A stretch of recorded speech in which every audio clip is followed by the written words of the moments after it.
한 주간의 부동산 뉴스 중에서 주목할 만한 이슈를 골라서 심층 분석해보는 시간입니다. 김인만 부동산 연구소 김인만 소장과 함께합니다. 자, 소장님 안녕하십니까? 안녕하세요. 네.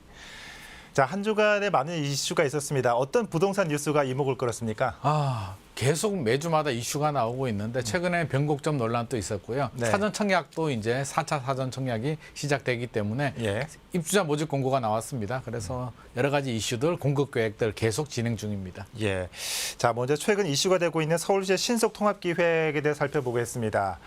자, 서울시의 신속통합기획 민간 재개발 후보지 21곳이 발표되었습니다. 앞으로의 사업 추진 전망 영상 보고 얘기 나눠보겠습니다. 박원순 전 서울시장의 도시재생 1호 사업지로 지정된 종로구 창신동입니다.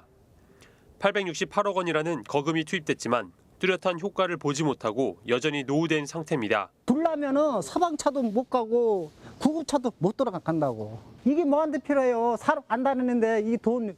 도시재생과 재개발을 두고 주민 갈등까지 벌어졌던 창신동이 최근 서울시의 신속통합기획 재개발 후보지로 선정됐습니다. 창신동뿐만 아니라 구로구 가리봉 2구역과 동작구 상도 14구역 등 지난 공공재개발 공모 때 제외됐던 도시재생지역 3곳도 후보지에 포함됐습니다.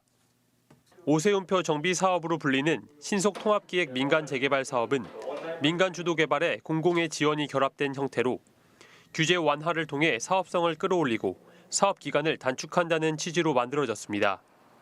재개발 사업의 최대 진입장벽으로 지목된 주거 정비 지수제를 폐지하는 등 이미 제도 정비도 마친 상태입니다. 사업 후보지는 모두 21곳입니다. 용산구 청파 2구역과 송파구 마천 5구역, 관악구 신림 7구역 등이 선정됐습니다. 계획대로 사업이 추진될 경우 내년 초 정비계획 수립에 착수, 2023년부터 순차적으로 구역 지정이 진행됩니다. 정비 사업이 완료되면 서울에 약 2만 5천 호의 주택이 공급될 전망입니다. 딜라이브 서울 경기 케이블 TV 이승준입니다. 자, 최종 추천된 59곳 가운데 이 21곳이 선정됐습니다. 먼저 어떤 지역들이 어떤 기준으로 선정됐습니까? 굉장히 다양한 지역들이 이제 선정이 됐는데요. 이제 후보지 102곳 중에 59개를 추려서 최종 선정을 했고요. 네. 도시재생 후보지도 4곳이 있었습니다. 굉장히 박원순 서울시장 시절에 추진하던 걸 굉장히 상징적으로 추가를 했는데 재밌는 게 이제 3가지 기준을 적용했습니다. 기준을 보면 3가지 기준인데요. 하나는 법적인 요건, 법정 지정 요건에 문제가 없느냐, 정량적인 규제. 그래서 법률적으로 문제가 없느냐를 첫 번째를 보았고요. 두 번째는 지역 균형 발전입니다. 그래서 발표된 지역을 보면은요, 강남 상부를 빼고 각 구별로 하나씩 다 들어가 있거든요. 그 종로 창신동도 있고요. 종로 창신동도 있고, 용산의 청파동도 있고요. 성동, 마장동, 동대문, 청량리 각 지역별로 안배를 했는데 균형 발전. 지역 균형 발전이 두 번째고요. 세 번째는 속도를 빨리 해야 되잖아요. 그래서 문제가 있느냐, 조합 내부에 문제가 있거나 여러 가지 걸림돌이 현금 청산자들이 많거나 걸림돌이 될 만한 구역들은 뺐습니다. 그래서 법률적으로 문제가 있느냐, 지역 균형 발전 안배를 한 다음에 문제가 있는 구역들, 빨리 추진이 어려운 구역들은 빼고 빨리 추진할 수 있는 구역들로 해서 이렇게 선정을 한 것 같습니다. 자, 그런데 재개발 소식이 전해지면은 이 지역 부동산 가격이 좀 폭등하지 않습니까? 이번에 후보지로 선정된 곳들이 물론 이 토지 거래 허가 구역으로 묶이긴 했는데 실제로 현장에서는 이 토지 거래 가격이 어떻게 움직이고 있는지 부동산 가격이 궁금합니다. 항상 발표가 되면 이게 급등하는 현상들이 보였거든요. 그래서 이번에 좀 발빠르게 움직인 것 같습니다. 토지 거래 허가로 묶었는데요. 토지 거래 허가로 묶으면 이제 2022년 1월 2일 기준으로 이제 발표가 되는데 시행이 되는데 거래할 때 허가를 받아야 되고요. 계약을 했는데 허가가 안 나오면 계약은 무효가 됩니다. 없던 계약으로 되고요. 실거주를 또 해야 되는 여러 가지 요건들이 들어가기 때문에 투기 수요가 유입이 되기 굉장히 어렵고요. 또 하나는 이게 조금 어려운 내용일 수도 있는데 2021년 9월 23일이 권리산정 기준일이 됩니다. 권리산정 기준일이 이제 조금 어렵다고 제가 말씀드렸는데 지분 쪼개기라고 좀 들어보셨을 거예요. 단독주택이나 다가구 주택을 가지고 있는 분들이 재개발 사업을 할 때에는 한 세대당 하나씩을 주거든요. 원칙이 입주권을 하나 주기 때문에 단독주택이면 하나가 나오는데 그거를 이제 다세대로 불법이라기보다는 다세대로 용도 변경을 해서 10개를 만들면 입주권이 10개가 나오잖아요. 그걸 지분 쪼개기라고 하거든요. 그래서 예전에 굉장히 성행을 해서 막았는데 자, 2010년 7월 16일 기준으로 해서요. 정비 기본계획 그 이전에 정비 기본 계획을 수립된 구역들은 2003년 12월 30일 기준으로 이전에 지분 쪼개기 한 거는 인정해 줄게. 2003년 12월 30일 이후에 쪼갠 건 인정을 안 해주는데 이제 시간이 많이 지났잖아요. 그래서 2010년 7월 16일 기준으로 해서 정비 기본 계획을 수립된 구역인 경우에는 권리 산정 기준일이라고 해서 권리 산정 기준일이 정해지면 기준일 이전에 쪼갠 건 인정해 줘야 되잖아요. 이미 예전에 했으니까 권리 산정 기준일 이후에는 지분 쪼개기가 금지가 됩니다. 그렇기 때문에 투기를 하기 위해서 쪼갠 부분에 대해서는 인정을 안 해주겠다는 기준인데 이번에 권리 산정 기준일이 2021년 9월 23일이 됐거든요. 그러니까 9월 23일 이전에 지분 쪼개기 하신 분들은 입주권을 받을 수 있겠지만 이후에 쪼개기 하신 분들은 입주권을 받을 수 없습니다. 그래서 권리 산정 기준일이 굉장히 중요한데 이번에 요거까지도 내용이 포함이 됐고요. 새롭게 추가되는 구역들 있잖아요. 그 구역들에 대한 권리 산정 기준일은 2022년 1월 28일이 됩니다. 아, 그렇군요. 자, 일단 시장에 이 공급 물량 확대라는 시그널은 확실히 준 것 같긴 한데 어떻습니까? 서울시가 계획한 2027년까지 2만 5천 가구를 공급하겠다. 이 계획은 순조롭게 진행될까요?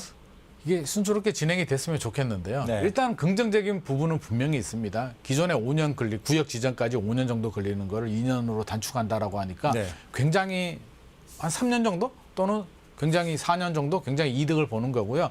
구역 지정까지 굉장히 어렵거든요. 지자체들이 반대할 수도 있고요. 잘 안 해줄 수도 있기 때문에 굉장히 진통이 있는데 구역 지정이 됐다는 얘기는 이제 운동선수가 운동을 할 수 있는 운동복을 입고 출발선에 나서는 효과가 있기 때문에 긍정적이긴 한데 그 이후 단계도 굉장히 많거든요. 구역 지정이 끝난 다음에 재개발 같은 경우는 추진위도 만들어야 되고요. 조합 설립도 해야 되고 건축 심의도 받아야 되고 사업 시행 계획 관리 처분 계획까지 받아야 되기 때문에 아직은 굉장히 산 넘어 산이다. 이게 한 10년 정도 걸립니다. 빨라야 구역 지정하고도 10년이 걸리기 때문에 오세훈 현 서울시장이 뭐 재임이 된다는 게 전제 조건이 되어야만 사업 추진이 될 것이고요. 만약에 시장이 바뀌면 또 이게 없던 거로 뒤집어질 수도 있겠죠. 그래서 정치적인 변수도 있고요. 사업 기간도 굉장히 길고 조합 내부에서도 또 문제가 있을 수도 있기 때문에 이제 좀 스타트할 수 있는 준비가 됐다. 이 정도로 이해하시면 될 것 같습니다.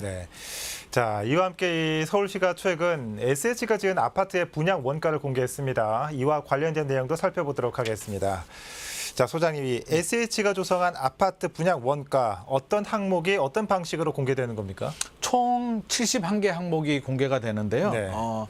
택지비, 그러니까 토지 조성비하고요. 그냥 건축비가 있는데 10년 동안 지어진 SH가 지어진 34곳 아파트에 대해서 이제 하는데 택지 조성 원가에 대해서는 10개 항목, 건축, 공정별 건축비라든지 시설비, 인테리어비 이런 것까지 해서 61개, 총 71개 항목이 지정이 됩니다. 첫 공개 대상은 9월 달에 이제 정산이 완료된 강일 4지구, 고덕 강일 4지구가 총 분양 원가가 1,760억 원이 됐는데 이게 조금 내용이 어려울 수도 있어요. 이제 SH 입장에서는 시민들이 쉽게 이해할 수 있도록 충분히 정리를 해서 발표를 하겠다라는 입장인데 저는 약간 좀 걱정이 되는 게 이게 발표가 되더라도 과연 서울 시민들 또 우리 국민들이 이 71개 항목에 대해서 얼마나 이해를 하고 받아들이고 도움이 될지는 조금 걱정이 돼요, 저는. 말씀하신 대로 뭐 이런 디테일한 부분까지 소비자들의 과연 이런 부분까지 알아야 하는 그런 생각도 들긴 하는데 일각에서는 이 우려하는 목소리도 나온다고요. 어떤 부분입니까? 일단 긍정적인 측면에서 본다면 원가가 공개되면 불필요한 뭐 가산비라든지 좀 뻥튀기, 분양가 뻥튀기를 줄일 수 있기 때문에 분양가가 낮아지게 되면 주택시장 안정에 도움이 되고요. 주변 아파트 가격 상승에도 억제하는 효과가 분명히 있는데 단점이라고 한다면 자, 건설사 입장에서 보면 이게 원가 공개, 재료비 공개거든요. 스테이크 집에 가서 10만 원짜리 스테이크를 먹는데 재료비가 얼마야? 고기 얼마 주고 샀어? 공개해라는 거와 똑같거든요. 그래서 건설회사 입장에서는 굉장히 좀 꺼려할 수밖에 없고요. 궁극적으로 계속 강하게 밀어붙이게 되면 공급 물량이 줄어드는 부작용이 생길 수밖에 없고 두 번째는 품질 저하인데 자, SH 같은 경우에 뭐 이런 말씀 드리기는 좀 그렇지만 민간 아파트하고 이게 품질 차이가 좀 존재하거든요. 실제로 입주하는 아파트 제가 많이 돌아다녀 보는데 좀 차이는 있습니다. 차이가 날 수밖에 없는 게 분양가가 낮아지게 되면은 아까 택지비도 10개 항목이 들어가지만 건설 원가가 61개 항목이거든요. 어떤 식으로 원가를 낮추게 되면 뭔가 하나 쓸 걸, 그렇죠? 2개 쓸 걸 하나를 써야 되고 좀 퀄리티가 낮아질 수밖에 없는데 우리 LH 부채가 126조고요. SH 부채가 16조거든요. 예. 자, 이런 공공기업들은 이렇게 부채가 늘어나거나 적자가 나도 공공의 이익을 위해서 공공 아파트를 짓기 때문에 뭐 이해가 되고 용납이 되지만 민간 건설사들이 원가를 낮춰서 부채가 늘어나고 적자가 늘어나면 과연 그 사장은 무사할까? 절대 그렇지 않을 거거든요. 결국 인위적으로 낮춰버리게 되면 퀄리티가 떨어질 수밖에 없고요. 입주 물량이 줄어드는 부작용이 생길 수밖에 없기 때문에 공개 자체하는 굉장히 상징적인 효과도 있겠지만 너무 무리하게 밀어붙이게 되면 이런 부작용들도 발생할 수 있을 것 같습니다. 그럼 소장님의 이 서울시 분양가 원가 공개를 어떻게 생각하시는지 궁금하거든요. 이 원가 공개를 통해서 정말 집값을 낮출 수 있다고 보시는지 아니면 회의적인 입장이신지 궁금해요. 집값만 낮출 수 있으면 저는 다 용납할 수 있습니다. 서민 주거 안정이 최우선순위이기 때문에 안정만 된다면 충분히 네. 공개해도 좋다는 입장인데 이게 그 소개의 목적을 달성하기는 쉽지 않을 것 같고요. 제가 왜 그렇게 생각하냐면 세 가지 이유인데 첫 번째 어렵다. 아니 이게 좀 그냥 분양가가 5억인데 4억이다라고 하면 뭐 우리 시민들, 국민들이 쉽게 이해할 수 있겠는데 이렇게 항목별로 이게 공개를 해버리게 되면 60, 70만 개 항목을 분석할 수 있는 사람이 과연 몇 명이나 될까? 저 같은 사람이나 한번 찾아볼 텐데 굉장히 어렵고요. 두 번째는 관심이 없습니다. 그래서 얼마야? 나는 결과가 중요하지 그렇게 어려운 내용들 관심이 없다는 얘기고요. 세 번째, SH 물량 자체가 굉장히 제한적이에요. 네. 그래서 SH 물량이 많으면 또 도움이 되겠는데 물량 자체가 제한적이고 민간 건설사들이 따라준다는 보장은 없기 때문에 그냥 좀 이렇게 한다, 노력한다, 상징적인 의미 정도로 이해하시면 될 것 같습니다. 네. 자, 지금부터는 2021년 부동산 주요 이슈와 함께 2022년도 부동산 시장의 정책을 전망해 보도록 하겠습니다. 자, 2021년도 부동산 시장 참 다사다난했습니다. 네. 크고 작은 이슈들 어떤 것들이 있었을까요? 와, 이슈가 너무 많았는데요. 이제 큰 흐름을 본다면 전반적으로 보면 상승폭이 굉장히 컸습니다. 굉장히 컸는데 하반기로 오면서 이제 4분기죠. 11월, 12월 오면서 분위기가 완전히 달라졌거든요. 네. 변곡점 논란이 있을 정도로 굉장히 침체가 됐는데 자, 전체적인 이슈를 본다면 첫 번째 공급 이슈 빼놓을 수 없을 것 같습니다. 2020년까지만 하더라도 규제들, 수요 억제 규제들이 많이 나왔다면 2021년에는요. 부동산 정책을 보면 뭐 종합부동산세 뭐 이런 게 이슈가 됐지만 그거는 이전에 발표된 규제들이 시행이 된 거고요. 2021년에 새롭게 발표된 규제는 별로 없어요. 공급 계획들이 주로 이루었는데 2월 4일 기억하시죠? 뭐 3080 플러스라고 해서 서울에 30만 호, 전국 지방에 예. 80만 호 공공주택을 공급하겠다는 건데 그런 상징적인 규제가 아니라 공급 대책들이 나왔고요. 이거 굉장히 이슈였는데 LH 투기 사태가 발생했잖아요. 그렇죠. 그래서 네. 굉장히 또 상반기 부동산 시장을 달궜고 변창흠 전 장관이 낙마할 정도로 굉장히 네. 뜨거운 이슈가 됐었고 추가 신도시도 많이 발표가 됐었잖아요. 그래서 광명시흥 신도시가 2월 24일에 발표가 됐었고요. 9월 달이었나요? 뭐 화성 진안이라든지 의왕에도 추가 신도시가 발표가 돼서 정부가 공급을 늘리는데 굉장히 초점을 맞췄다라는 생각이 들고요. 예. 또 사전 청약도 있었고 또 일관성 없는 정책들도 좀 비판을 많이 받았습니다.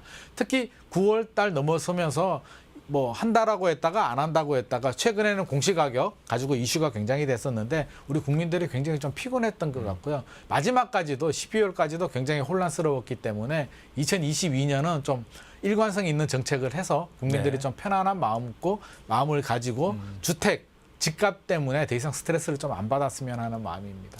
지금 2022년도를 말씀해 주셨으니까 여쭤보는 건데 그럼 2022년도에 굵직한 이슈들이 많이 지금 계획돼 있지 않습니까? 네네네. 이 부동산 시장을 좀 좌지우지할 만한 이슈들이겠죠? 2022년은 세 가지를 좀 주목을 해야 되는데요. 첫 번째는 대선이죠. 이제 3월 달에 대선이 있는데 굉장히 중요합니다. 최근에 이제 관망세, 약세가 지속이 되고 있는데 네. 대선까지 지켜보자는 분들이 굉장히 많거든요. 그래서 대선 전까지는 이제 약보합세가 유지가 될 거고요. 대선 결과에 따라서 뭐 일시적인 반등이 있을 수도 있고요.